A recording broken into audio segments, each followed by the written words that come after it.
मेरा नाम दीक्षा है। मेरा नाम गौरव है। अब मैं आपको लाइट वाई और वाईफाई के बारे में कुछ बताना चाहती हूँ। LiFi stands for light fidelity and WiFi stands for wireless fidelity. LiFi एक वायरलेस संचार तकनीक है जिसमें हम डेटा को ट्रांसमिट करने के लिए प्रकाश की तरंगों का उपयोग करते हैं और वाईफाई में हम रेडियो तरंगों का उपयोग करते हैं। जिस प्रकार आप देख सकते हैं कि हमने मॉडल बनाया है। इसमें हमने अपने मॉडल को दो भागों में बांटा है, एक ट्रांसमीटर और दूसरा रिसीवर। इस ट्रांसमीटर में हम ऑडियो को चलाएंगे और रिसीवर में हमने as a detector solar panel का उपयोग किया है।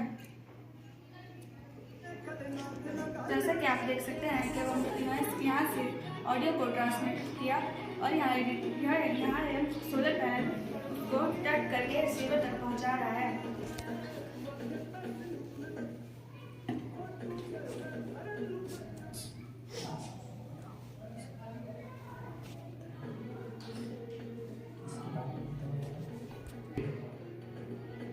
जैसा कि आप देख रहे हैं कि अब इस कॉपी जो हमने यहाँ कॉपी रखी है, अब फोन से ऑडियो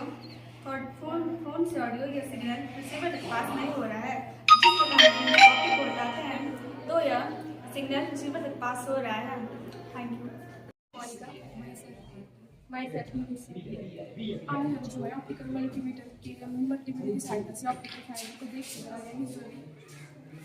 इसको अडेप्टर बोलते हैं, जिससे हम VFL और ऑप्टिकल फाइबर को जोड़ेंगे।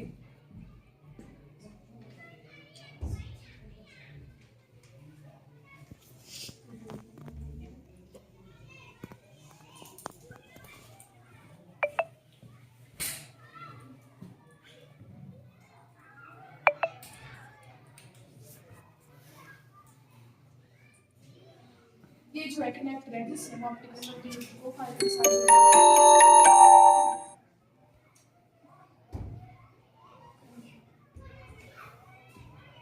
अब हम पावर काम करेंगे और इससे हम ऑप्टिकल फाइबर के डॉट्स को पाते हैं, जिससे हमें पता लगे कि ऑप्टिकल फाइबर से ब्रेक को नहीं किया।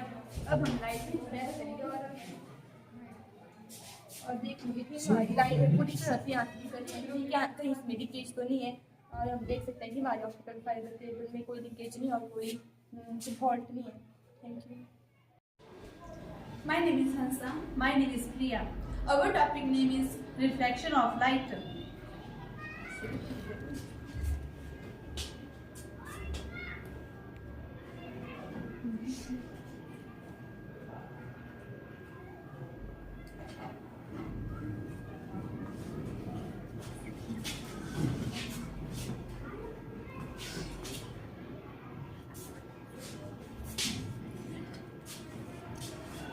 लाइट रिफ्लेक्शन क्या है? यह एक ट्रांसपेरेंट मीडियम से दूसरे ट्रांसपेरेंट मीडियम में ट्रैवल करते वक्त यदि इसकी डायरेक्शन चेंज हो जाती है तो इसे हम लाइट रिफ्लेक्शन कहते हैं। इसके यह दो प्रकार की होती है, angle of reflection, critical angle. यदि लाइट रेयर मीडियम से डेंसर मीडियम में जाती है तो यह नॉर्मल की तरफ बेंड होगी। यदि वही लाइट डेंसर से रेयर मीडियम में जाती है तो यह नॉर्मल से दूर बेंड होगी। वही जब लाइट रिफ्लेक्शन होती है तो पार्शियली रिफ्लेक्शन भी होता है। इसे हम इस तरह समझ सकते हैं कि जब हम किसी के लेंस में देखते हैं तो हमें अपना दर्पण दिखाई देता है, जो कि पार्शियली इंडिकेट होता है।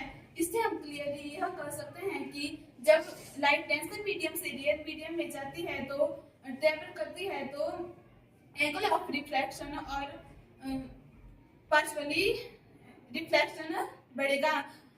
यदि हम पार्शियली रिफ्लेक्शन को बढ़ाएंगे तो एंगल ऑफ रिफ्लेक्शन भी बढ़ेगा।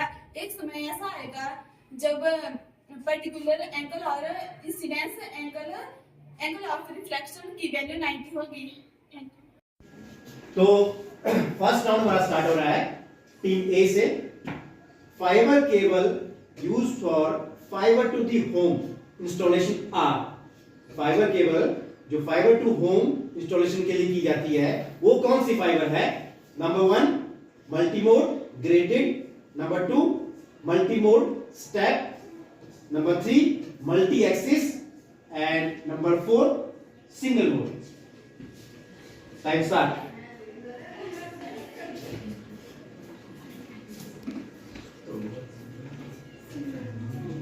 Single mode, right answer, +5।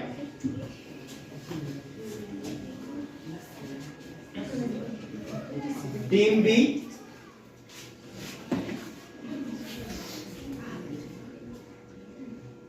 which is used in the optical fiber for the total internal reflection। इनमें से किसका इस्तेमाल किया जाता है ऑप्टिकल फाइबर में टोटल इंटरनल रिफ्लेक्शन के लिए? Number 1 cladding, number 2 core, number 3 both A and B, number 4 nothing specially.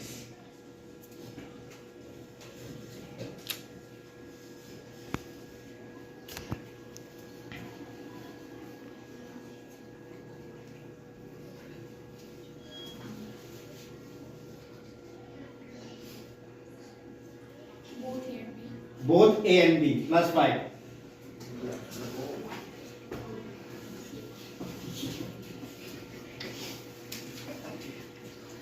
Team C, name the specific principle behind the working of optical fibre.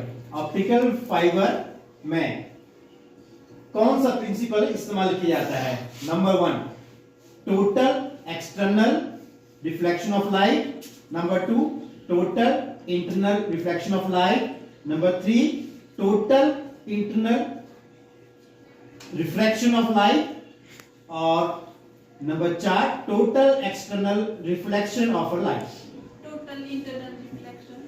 Total internal reflection, right answer, +5।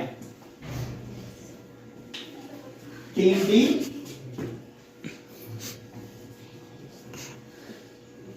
which one of the following is not suitable for broadcasting communication? इनमें से कौन